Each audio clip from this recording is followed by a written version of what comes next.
नमस्कार, मैं हूं श्वेता। बिहारी न्यूज में आपका स्वागत है। खबरों की ओर बढ़ने से पहले एक नजर आज की सुर्खियों पर।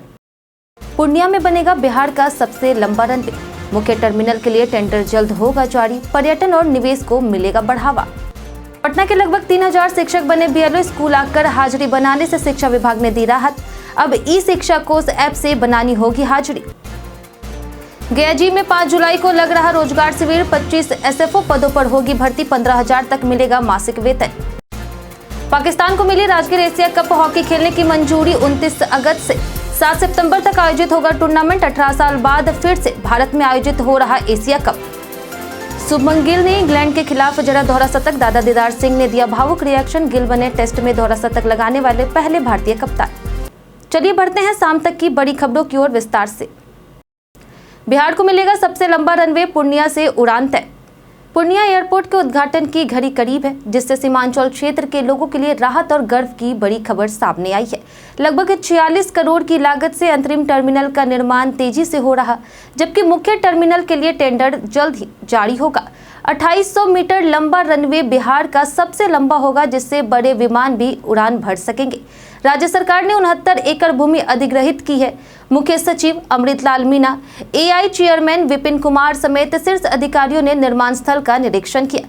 सड़क और पहुंच मार्गों तक काम भी इसी माह पूरा होगा। यह एयरपोर्ट सीमांचल को देश भर और नेपाल से जोड़ेगा, जिससे व्यापार, पर्यटन और निवेश को बढ़ावा मिलेगा। यह परियोजना सीमांचल के लिए एक गेम चेंजर और ऐतिहासिक उपलब्धि साबित हो सकती है। त्रिनिदाद में मोदी, भोजपुरी में दिया भावनात्मक संदेश। प्रधानमंत्री नरेंद्र मोदी त्रिनिदाद और टोबैगो की यात्रा पर पोर्ट ऑफ स्पेन पहुंचे, जहां भारतीय समुदाय ने उनका पारंपरिक भोजपुरी चौताल से स्वागत किया। उन्होंने कहा कि यहां रहने वाले कई लोगों के पूर्वज बिहार से आए हैं, जिसमें पीएम कमला प्रसाद विशेषर के पूर्व बक्सर के थे। मोदी ने बिहार की विरासत को विश्व गौरव बताया है और कहा है कि लोकतंत्र, राजनीति और शिक्षा में बिहार ने दुनिया को दिशा दी है। उन्होंने यह भी कहा कि 21वीं सदी के लिए नई प्रेरणाएं बिहार की धरती से निकलेगी। प्रधानमंत्री ने भोजपुरी में सांस्कृतिक जुड़ाव को लेकर के भावनात्मक संदेश दिया है। उन्होंने बताया कि बनारस, पटना जैसे भारतीय शहरों के नाम त्रिनिदाद की सड़कों पर दिखते हैं और नवरात्रि और जन्माष्टमी जैसे पर्व यहां धूमधाम से मनाए जाते हैं। पीएम मोदी संसद को भी संबोधित करेंगे। शिक्षकों को मिली राहत। ई शिक्षा कोष ऐप से बनानी होगी हाजिरी। बिहार विधानसभा चुनाव की तैयारियों के तहत पटना में लगभग 3000 शिक्षकों को बीएलओ नियुक्त किया गया है, जो घर घर जाकर के मतदाता पुनरीक्षण का कार्य कर रहे हैं। इन शिक्षकों को बड़ी राहत दी गई है। उन्हें स्कूल आकर हाजिरी देने की आवश्यकता नहीं है।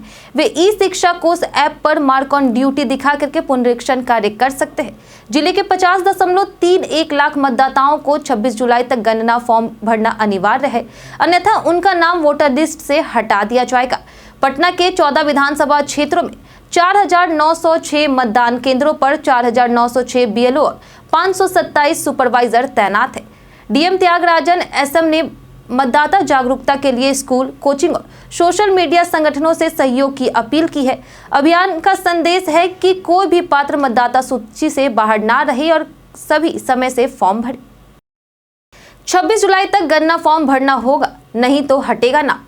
बिहार में आगामी विधानसभा चुनाव को देखते हुए मतदाता सूची का विशेष गहन पुनरीक्षण अभियान 26 जुलाई तक चल रहा है। इसके तहत बीएलओ द्वारा घर घर जाकर के 8 करोड़ गणना फॉर्म वितरित किए जा रहे हैं। फॉर्म न भरने वालों का नाम मतदाता सूची से हटाया जाएगा। ऑनलाइन फॉर्म भरने वालों का भी बीएलओ सत्यापन करेगा। यदि कोई मतदाता लंबे समय से मतदान क्षेत्र में नहीं रह रहा तो उसका नाम भी सूची से हट सकता है। प्रत्येक 10 बीएलओ पर एक सुपरवाइजर नियुक्त है, जो 10% कार्य की जाँच करेंगे।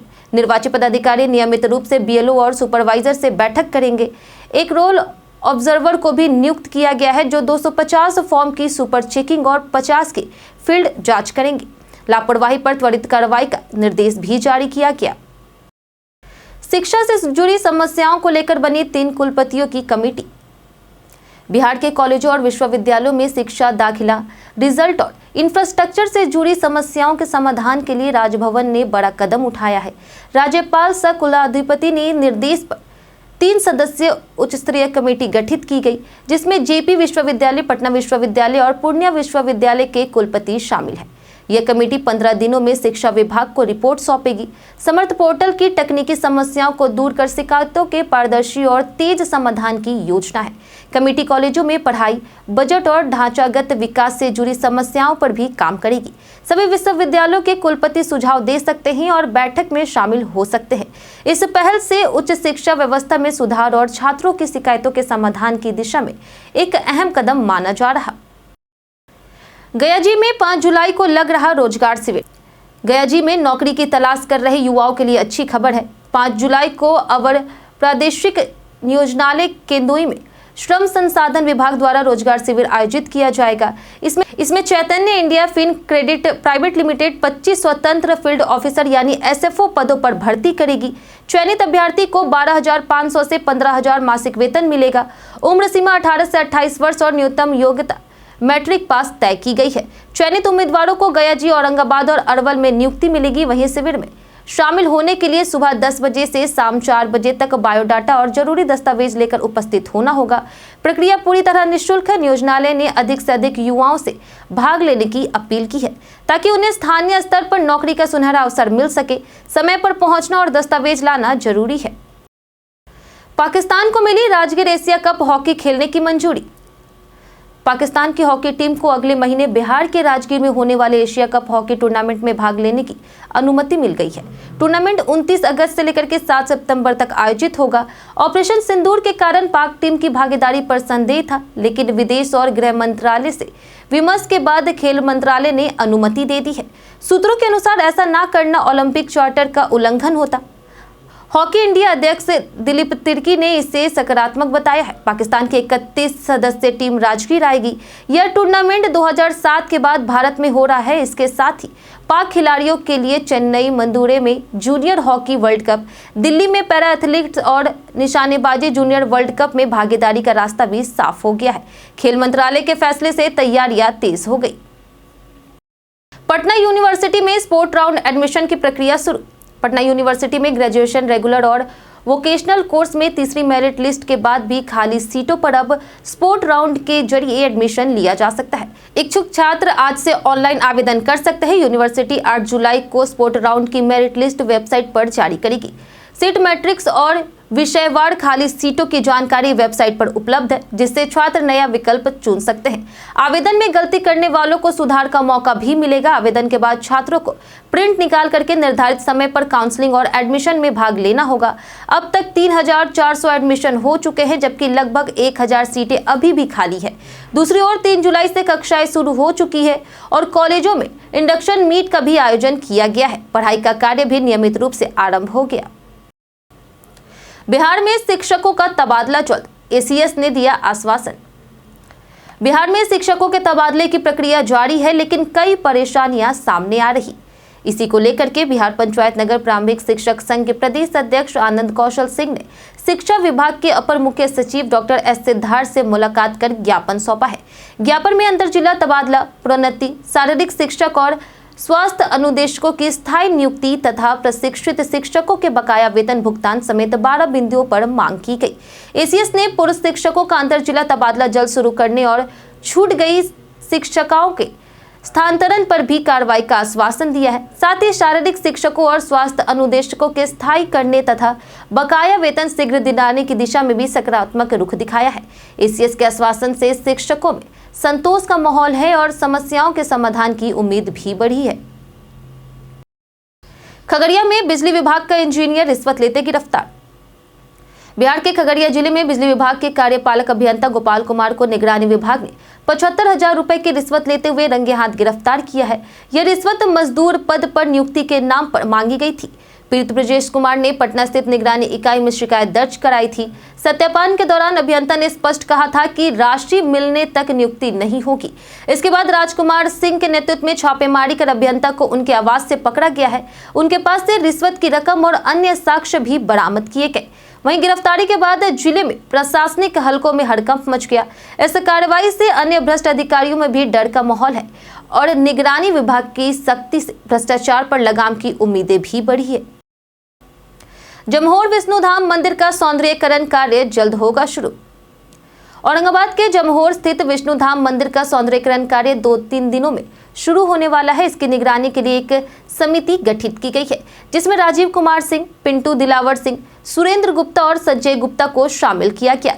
यह कार्य श्री सीमेंट द्वारा अनुभवी ठेकेदार सिद्धार्थनाथ सहदेव उर्फ अंशु सिंह को सौंपा गया है, जिन्होंने पूर्व में जमहोर में कई परियोजनाएं सफलतापूर्वक पूरी की है।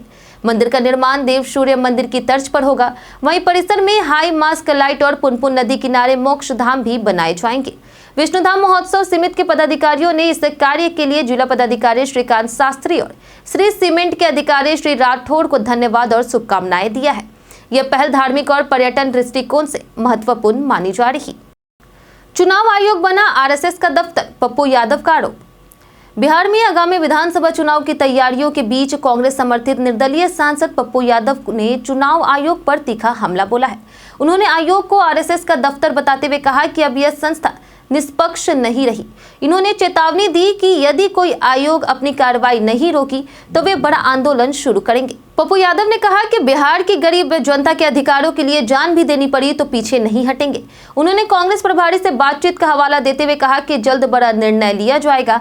आम आदमी पार्टी के बिहार में अकेले चुनाव लड़ने पर उन्होंने कहा कि हर किसी को अधिकार है, लेकिन राजनीतिक हालात तेजी से बदल रहे हैं। उन्होंने कहा कि चुनाव आयोग भगवान नहीं है, अब आर पार की लड़ाई होगी।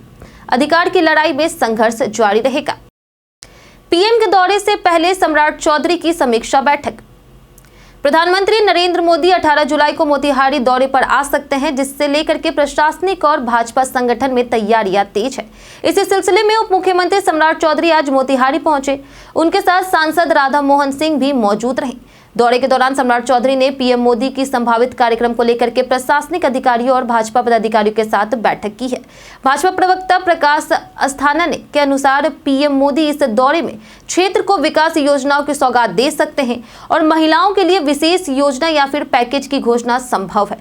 महात्मा गांधी केंद्रीय विश्वविद्यालय के आधारभूत संरचना विकास कार्यों का शिलान्यास भी संभावित है।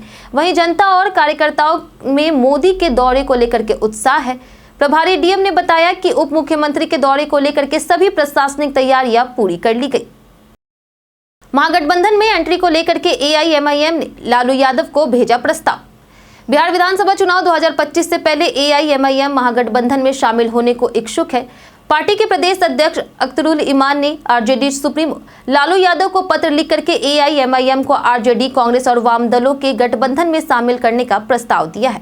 हालांकि आरजेडी की ओर से अब तक कोई जवाब नहीं मिला है। एआईएमआईएम ने चेतावनी दी है कि यदि बात नहीं बनी तो वो तीसरा मोर्चा बनाएगी। ईमान ने कहा कि एनडीए के खिलाफ विपक्ष को एकजुट होना चाहिए। उन्होंने पहले भी गठबंधन में शामिल होने की इच्छा जताई थी। वहीं सीमांचल क्षेत्र में एआईएमआईएम का प्रभाव है, जहां 2020 में पार्टी ने 5 सीटें जीती थी। हालांकि बाद में 4 विधायक आरजेडी में शामिल हो गए। अब गेंद लालू तेजस्वी के पाले में है कि एआईएमआईएम को गठबंधन में लिया जाएगा या नहीं। इंग्लैंड में गिल का रिकॉर्ड शतक, दादा हुए भावुक। इंग्लैंड के खिलाफ एजबेस्टन टेस्ट में कप्तान शुभमन गिल ने 269 रनों की ऐतिहासिक पारी खेल करके क्रिकेट प्रेमियों को रोमांचित कर दिया। जैसे ही गिल ने दोहरा शतक पूरा किया, उनके पैतृक गांव जयमलवाला में जश्न का माहौल बन गया।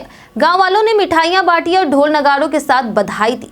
उनके 90 वर्षीय दादा दीदार सिंह ने भावुक प्रतिक्रिया देते हुए कहा कि अब मैं पहले से ज्यादा जवान महसूस कर रहा। शुभमन गिल को बचपन में खुद क्रिकेट सिखाया था। आज भी उनके घर पर वो पिच मौजूद है जहां गिल ने पहली बार बल्ला थामा था। गिल का यह स्कोर इंग्लैंड की धरती पर किसी भारतीय कप्तान का अब तक का सर्वाधिक स्कोर है, जिससे उन्होंने अजरुद्दीन और कोहली जैसे दिग्गजों को पीछे छोड़ दिया। बीते दिन हमारे द्वारा पूछे गए सवाल का जवाब आप लोगों में से बहुत लोगों ने हमारे कमेंट बॉक्स सेक्शन में लिख कर दिया है।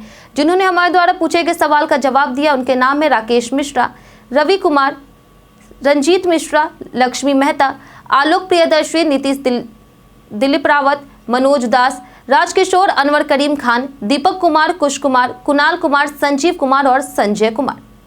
इसी के साथ बढ़ते हैं आज के सवाल की ओर। और आज का सवाल है, क्या आपको लगता है कि रोजगार शिविर युवाओं के लिए एक अच्छा मौका है? आप अपना जवाब हमें हमारे कमेंट सेक्शन में लिखकर जरूर बताएं। आज के लिए इतना ही। बिहार के तमाम खबरों के साथ बने रहने के लिए देखते रहिए बिहारी न्यूज।